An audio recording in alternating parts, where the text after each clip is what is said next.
বর্ণাঢ্য আয়োজনের মধ্য দিয়ে বাংলাদেশে আগামী 27 জুন থেকে শুরু হতে যাচ্ছে 9 দিনব্যাপী শ্রী শ্রী জগন্নাথ দেবের রথযাত্রা মহোৎসব। সনাতন সম্প্রদায়ের অন্যতম ধর্মীয় এই উৎসবের আয়োজন করছে বরাবরের মতো ইস্কন স্বামীবাগ আশ্রম। বর্ণাঢ্য শোভাযাত্রা, বিশ্ব শান্তি কল্পে অগ্নিহোত্র যজ্ঞ, আলোচনা সভা, সাংস্কৃতিক অনুষ্ঠান, পদাবলী কীর্তন, ভগবতীয় আলোচনা, শ্রী চৈতন্য চরিতামৃত পাঠ, ধর্মীয় নাটক এবং হরিনাম সংকীর্তনের নানা কর্মসূচিতে সাজানো হয়েছে এই রথযাত্রা মহোৎসব। বুধবার ইস্কনের স্বামীবাগ আশ্রমে শ্রী শ্রী জগন্নাথ দেবের রথযাত্রা মহোৎসব উপলক্ষে সাংবাদিকদের সাথে মত বিনিময় উৎসবে বিস্তারিত তুলে ধরে বাংলাদেশের আন্তর্জাতিক কৃষ্ণ ভাবনামৃত সংঘ এবারের রথযাত্রায় অন্তত লক্ষাধিক ভক্তের সমাগম ঘটবে বলে আশা করছেন ইস্কনের সংগঠকরা। এ সময় মত বিনিময় সভায় উপস্থিত ছিলেন ইস্কন বাংলাদেশের সাধারণ সম্পাদক শ্রী চন্দ্র দাস ব্রহ্মচারী, কোষাধ্যক্ষ শ্রী জ্যোতিশ্বর গৌর দাস ব্রহ্মচারী, কার্যনির্বাহী কমিটির সদস্য শ্রী বিমলা প্রসাদ দাস, শ্রী ঋষিকেশ গৌরাঙ্গ দাস, শ্রী নন্দন আচার্য দাস, শ্রী জয় মহাপ্রভু দাস ব্রহ্মচারী এবং উত্তরার ইস্কনের অধ্যক্ষ শ্রী শুভ নিতাই দাস। এদিকে শ্রী শ্রী জগন্নাথ দেবের রথযাত্রা মহোৎসবকে কেন্দ্র করে ঢাকায় সর্বোচ্চ নিরাপত্তা ব্যবস্থা রয়েছে। আইন শৃঙ্খলা বাহিনী ব্যবস্থা করছে।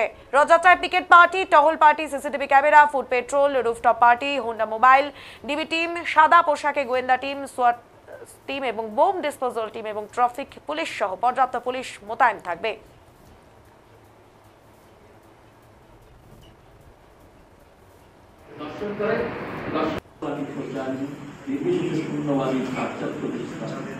जय श्री कृष्ण चैतन्य प्रभु नित्यानंद श्री अद्वैत गदाधर शिवाश्री गौर भक्तवृंद।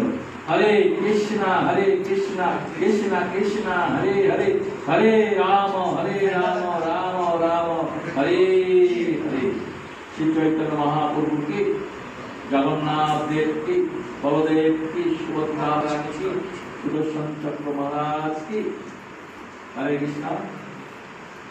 এই রথযাত্রা প্রথম শুরু করেছিলেন ইন্দ্রদম্ভ মহারাজ। উনি ছিলেন অবন্তীপুরের রাজা। সেই সত্যযুগের কথা, এই কলিযুগের কথা, সত্যযুগের কথা।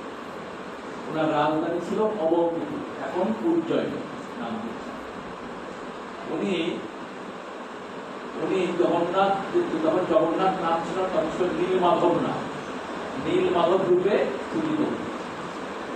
আর তখন উনি এই নীলমাধবকে মন্দিরে প্রতিষ্ঠিত করে এবং নীলমাধবকে এই মন্দিরে প্রতিষ্ঠিত করে আশেপাশে যারা দর্শন করে, আমার মনে হয় লক্ষ লক্ষাধিক লোক এই জগন্নাথ দেবকে দর্শন করেন এই ঢাকা শহরে। এবং সবচাইতে আনন্দের বিষয়, আমাদের এই রথযাত্রা এই বাংলাদেশে সবচাইতে ব্যস্ততম এলাকায় এই রথযাত্রা শুরু হয়। প্রতিদিন কমার্শিয়াল এরিয়া দিয়ে এই রথ যায় এবং সবাই এই জগন্নাথকে দর্শন করে তাদের মনে সাফল্য করেন। আর ইস্কনের প্রথম রথযাত্রা শুরু হয়েছিল ইস্কনে 1967 সালে সান ফ্রান্সিসকোতে ছিল বহুবার প্রথম রথযাত্রা শুরু করেছে এবং সেই রথযাত্রায় প্রায় 25,000 ভক্তের সমাগম হয়েছিল সেই সান ফ্রান্সিসকো। আশেপাশে যারা দর্শন করে, আমার মনে হয়